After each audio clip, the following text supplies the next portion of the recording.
Have you ever woken up already, exhausted? Like, before you even sat up in bed, the weight was there. That heavy, bone-tired feeling that makes just getting through the day feel like climbing a mountain in flip-flops. Yeah, and then maybe you dragged yourself to a doctor, hoping for an answer, and heard, just lose weight, it'll fix everything. Or worse, you're just being lazy, you're overreacting. I know that sting, that moment you start to believe maybe they're right. Maybe you really aren't trying hard enough. But here's the thing, it's not you, it's your biology. This is PCOS, and today we're going to name what's actually going on inside your body, so you can stop blaming yourself for something that was never your fault. Let's start with the numbers, because they matter. On average, it takes 3 to 5 years to get a PCOS diagnosis. 3 to 5 years of being told you're overreacting, of wondering why your body isn't cooperating, of feeling like you're failing at being a woman.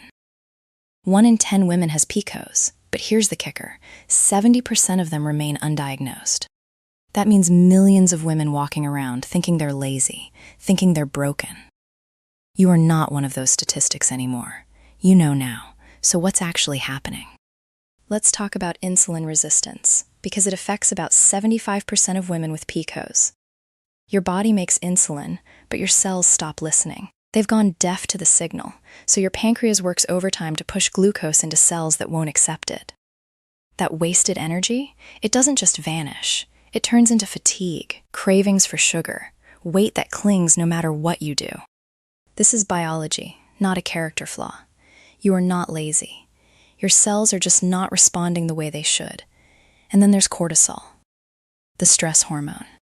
In PCOS, cortisol often runs high. Even when you're not stressed, even when you're lying in bed, doing nothing. Your body thinks it's under constant threat, so it stays on high alert, burning energy just to keep you in survival mode. No wonder you wake up tired. No wonder even small tasks feel monumental. You are not weak. Your nervous system is working too hard. Let's talk about inflammation, the low-grade, chronic kind you can't see. It's like having a quiet fire burning inside you all the time. And that fire doesn't just drain your energy, it clouds your thinking. Brain fog, that vague, floaty feeling where words slip away and concentration feels like trying to hold water. It's real. Studies show that PCOS affects cognitive function, memory, attention, processing speed. You aren't spacing out. Your brain is dealing with inflammation. That's science, not laziness. Still feel like you're overreacting? Then consider this. Women with PCOS report quality of life scores that are similar to people living with type 2 diabetes or rheumatoid arthritis. Those are chronic medical conditions, serious ones. PCOS isn't just about irregular periods or unwanted hair. It's a systemic condition that affects every part of your life. Your energy, your mood, your ability to think clearly. So when someone tells you to just lose weight or try harder, they're not seeing the full picture. They don't see the insulin battle, the cortisol flooding, the inflammation simmering beneath the surface. But you do now. And that changes everything, because you can stop blaming yourself for something that was never your fault.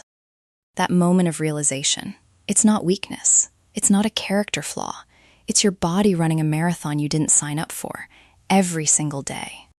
The fatigue that feels like concrete in your bones, that's insulin resistance. The fog that swallows your thoughts mid-sentence, that's inflammation. The rage or tears that show up out of nowhere, that's your hormones screaming because your system has been out of balance for years. And no one handed you a manual for any of this. So you kept pushing, kept blaming yourself, kept thinking if you just tried harder, you'd finally feel normal. But PCOS doesn't respond to willpower. It responds to understanding, to the kind of care that sees the whole picture. Not just the scale, not just the skin, but the war your cells are fighting underneath. So here you are, finally knowing. What do you do with that? You take that knowing and you hold it, not as a label, not as a sentence, but as a starting point. This isn't about fixing yourself overnight. It's about finally having a map for territory you've been wandering blind. Maybe today you rest without guilt.